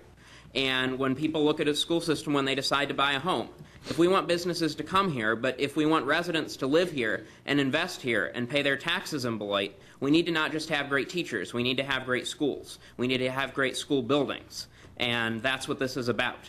It's about investing in our schools, it's about bringing jobs, it's about bringing residents and taxpayers, and it's about giving a future to our kids. I'm not going to get into the specifics of the educational philosophies behind the proposal. That's not our role. The school board and the school district have decided that this is the best way forward. Our role is to show support for our school district's decision to make an investment in our school facilities, in our kids, and in the future. I plan to vote yes to support this resolution, and I urge all residents to vote yes on April 3rd. Councilor Lukey. Earlier it stated that the school district is the city and the community is the school district, and that says it all, I think, in a nutshell. But as I sat here, one of the biggest reasons is right in front of us. We adults are preparing these students for a future that most of us are not going to see, and we want to give them every advantage. And I think the third thing I want to state is that we've made tremendous strides in growth in Beloit over the last 15, 20 years. And I think we're finally to that point where when somebody moves to Beloit, whether it be a corporation or a family, they're not going to look south or north. They're going to look right in Beloit because we have the top schools. We have a top community here. I don't want any excuses for moving outside of Beloit, and I think with this, there are no excuses. Thank you. Councilor Noodle. Thank you, Mr. President. First, I'd like to thank and congratulate the Beloit Daily News for doing an excellent job of sharing the details of this proposal with the community. So thank you very much for your dedication to this issue. I too know how I'm going to vote for it when I'm in the ballot box. It is, as everyone has eloquently stated prior to me, so critical for the future of our city to invest in education for the many reasons that were previously stated, so I won't take up any more time with those, but they are all critical. My question has been, as separate governing jurisdictions, do we want to start going down the road of getting involved, interfering, whatever you want to call it, with another governing jurisdiction's business?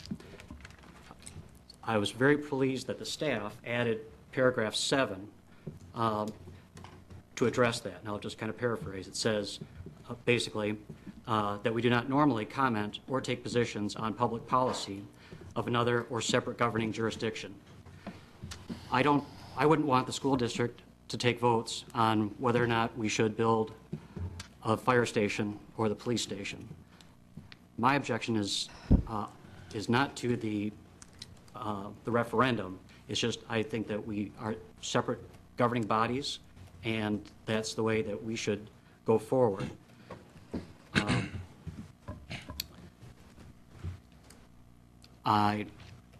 So I guess I'll just leave it at that. I knew you were going to do that, right when I got ready to drink some water, but that's okay. Let me weigh in here just a little bit, because Councilor Noonan, I too, when we had the meeting with the school district and they talked about the referendum, I also left there. As we all recall, there was a huge discussion that night about should we do this or should we not do it. And it was a nice discussion. It was. So when you walk away from there, your question is, why are we doing this? Should we be doing it? To your point also of, are we interfering?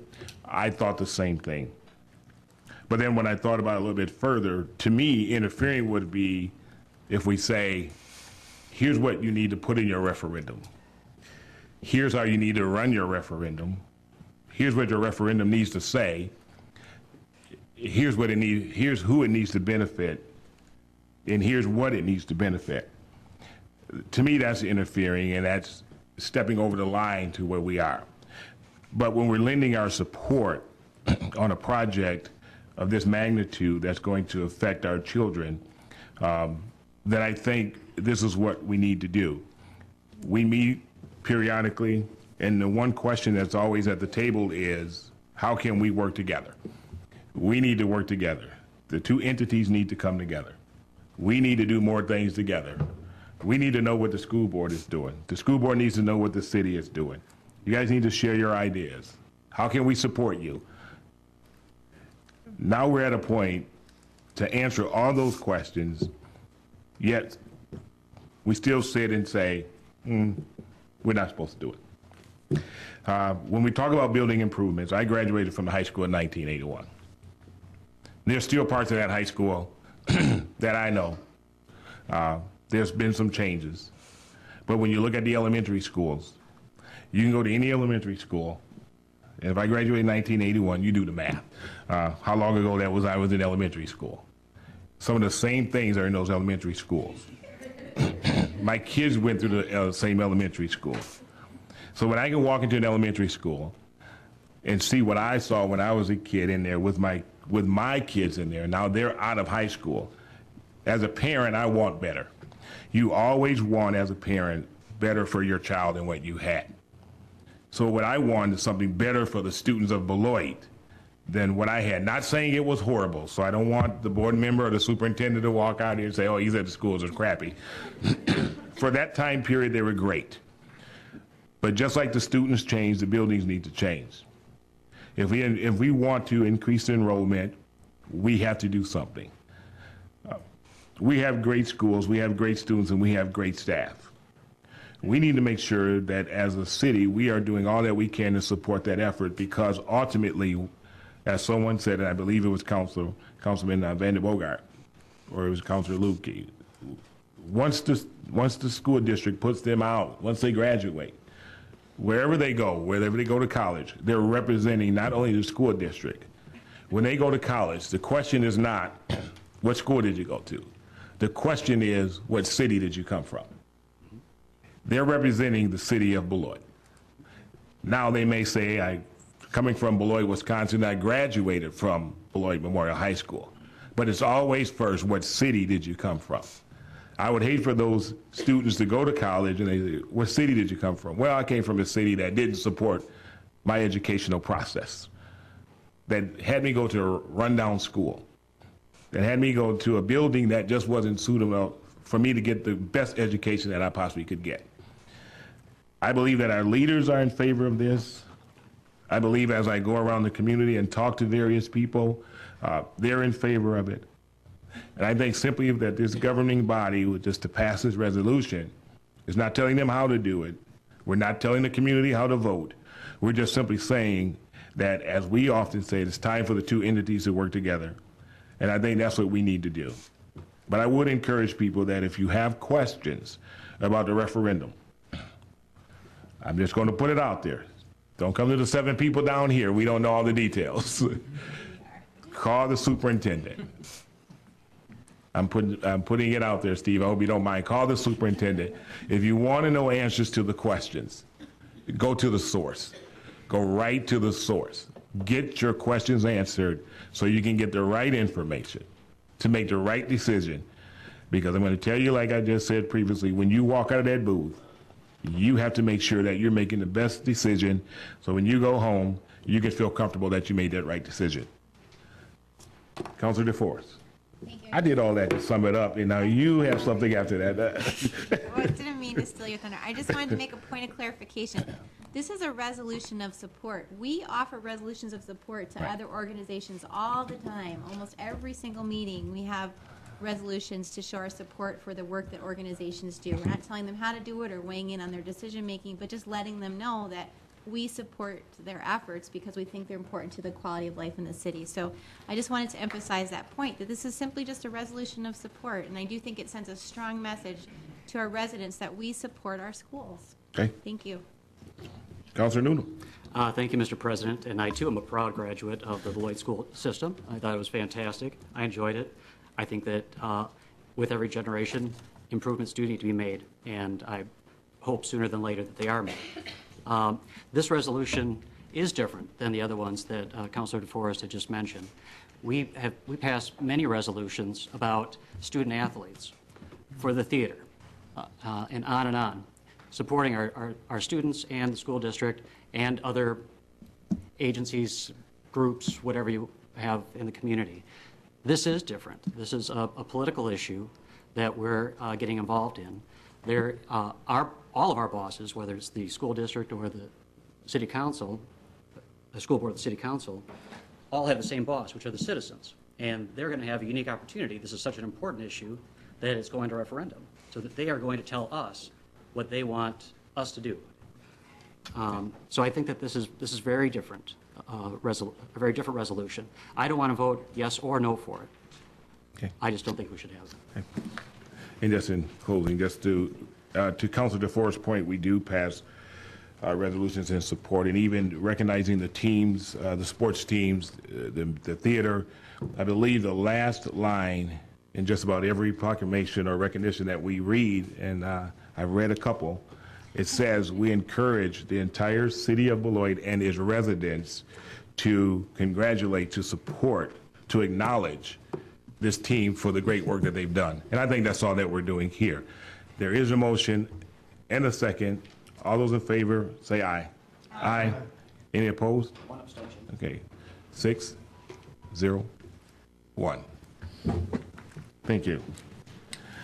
11E, the resolution authorizing Riverfest relocation from Riverside Park to the property owned by the city and known as Riverbend, located at 217 Sherland Avenue and 55 Water Street. City Manager Arf, please.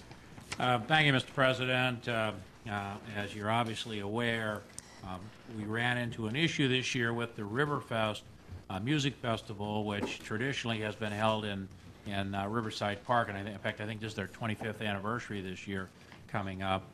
Because of the reconstruction of Henry Avenue Bridge, we cannot close Riverside Drive this year. The festival took a look at the grounds, did not believe they could fit everything on Riverside Park without the use of Highway 51 or Riverside Drive. Consequently, they began a search. They looked at several other sites in conjunction with Brian Ramsey, our Director of Parks and Leisure Services, who also serves on the Riverfest Board and is the city's liaison with the festival. They found the River Bend site downtown here. It has plenty of room. It actually has all the basic amenities they will need. They might put up an extra tent or two. There's not a lot of shade there. Obviously, they need to add a stage.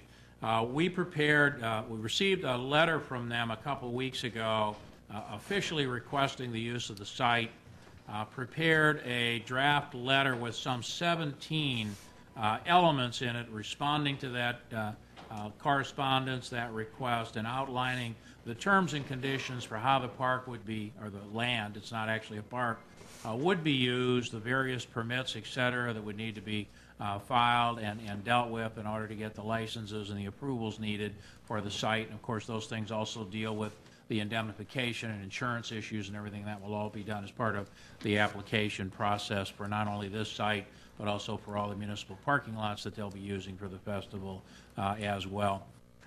Subsequent to preparing all these conditions, we did meet with Mr. Drebdahl, who chairs that particular committee. We went over all these with him in advance. He has not responded, so I assume you have no issues or concerns with the conditions, and your group can meet those.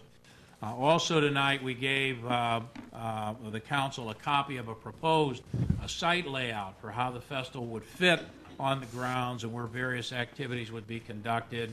I don't know that this is ready for the paper yet. I think we'll let Riverfest announce that when they're ready. The point is, we just wanted council to see that the festival will fit on the site and how the site basically would be laid out and function during the event. With that, Mr. President, I think that concludes my formal comments. If anyone has any questions, I'll be happy to answer those. And Mr. Drebdahl is here this evening if you councilors have any questions directly of him. Thank you. Move approval of 11E, Mr. President. Motion by Van der Bogart, seconded by Lukey. Any council comments or questions? Seeing none, all those in favor of approval say aye. Aye. Any opposed? Hearing none, passes 7-0. Item 11F is a resolution approving a side letter to the existing collective bargaining agreement between the City of Beloit and American Federation of State, County, and Municipal Employees, local number 643 Transit. City Manager Arf, please.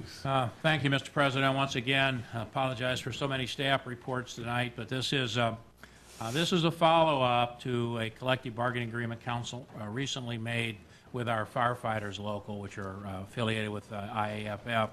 And as you recall, we presented that, I believe it was last meeting, and it contained a number of elements that were very favorable for the city, allowed us to increase minimum manning, increase service levels immediately.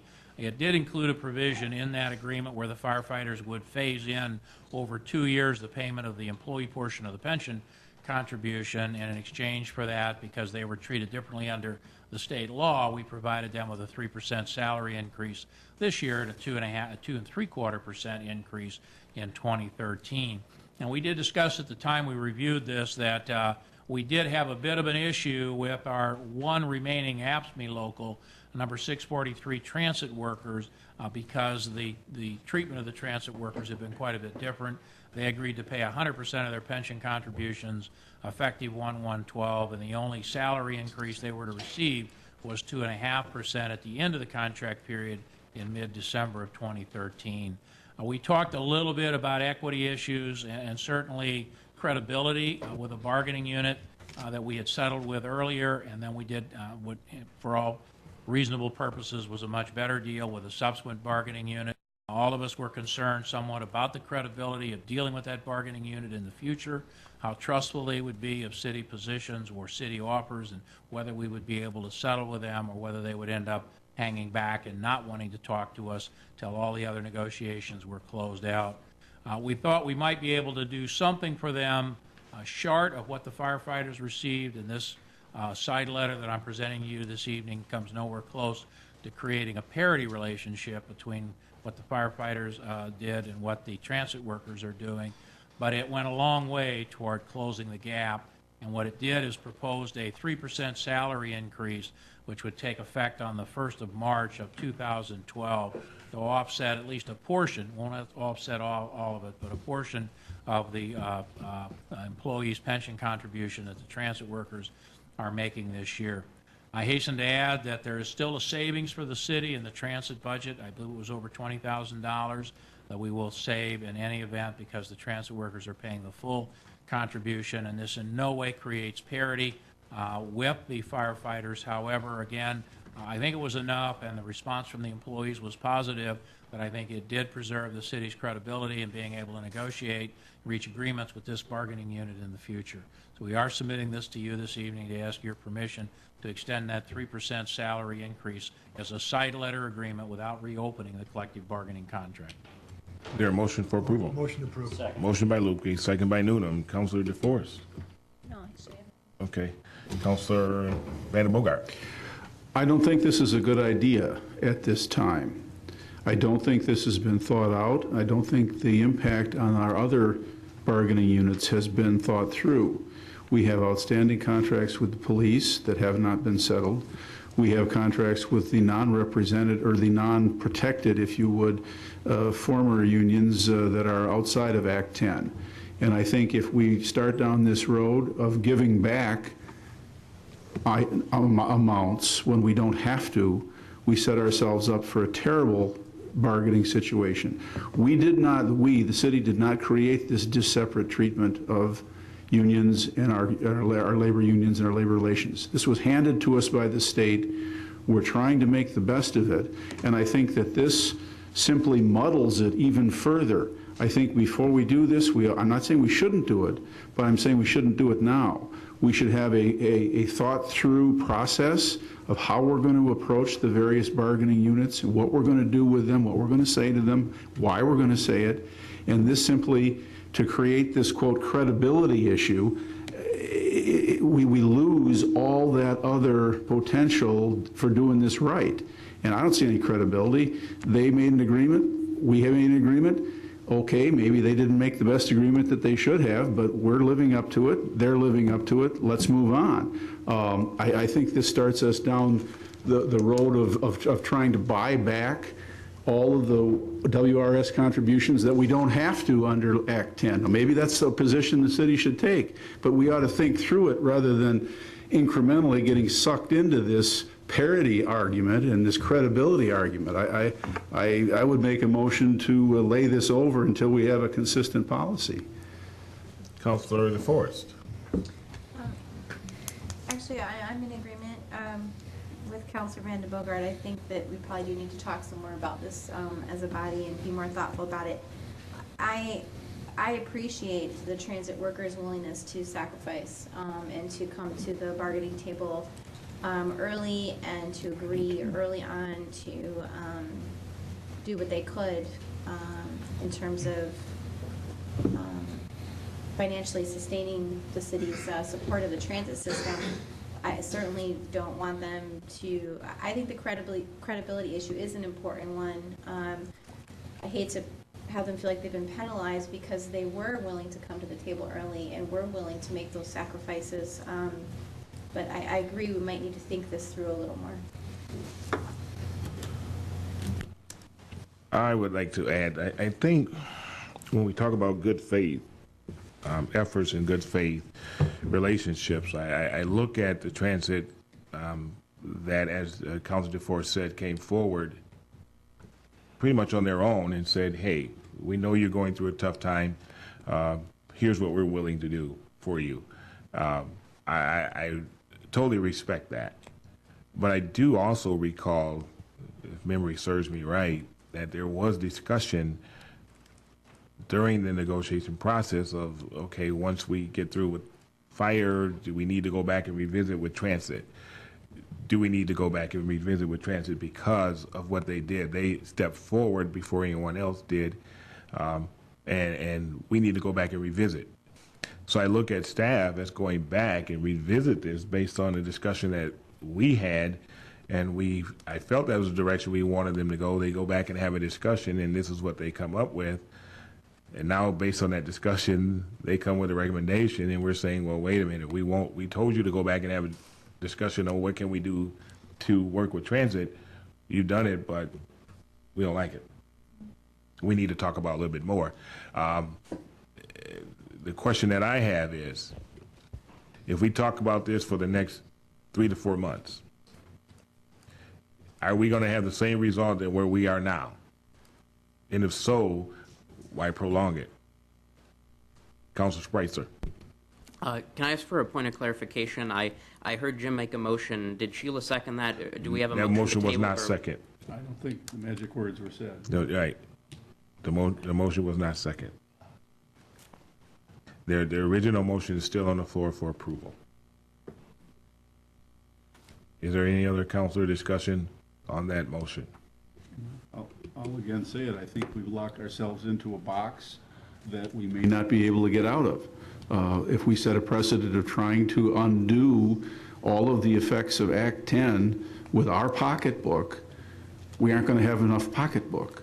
And sooner or later, we're going to have to face that. And whether it's with transit or whether it's with AFSCME or whether it's with whatever group, they all have meritorious claims. And where do we start? Where do we, and we haven't talked about this. We said, yeah, maybe we'll have to revisit transit, but I don't feel comfortable going forward, as I said. So I'll vote no if we get to it. Councilor Lupke. It was said several times during the past few months that we would go back and talk to transit, and I think that's the only fair way that we did it, and it was done fairly. Mr. President, I just want to emphasize this is not parity with the firefighters' agreement.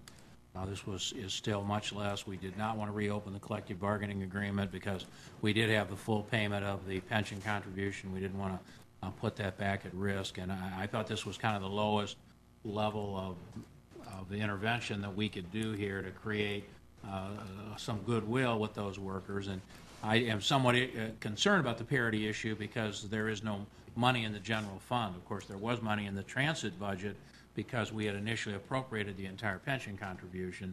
We're still saving some of it, but there's money in there. There are no funds available in the general fund for non-represented employees, which is a very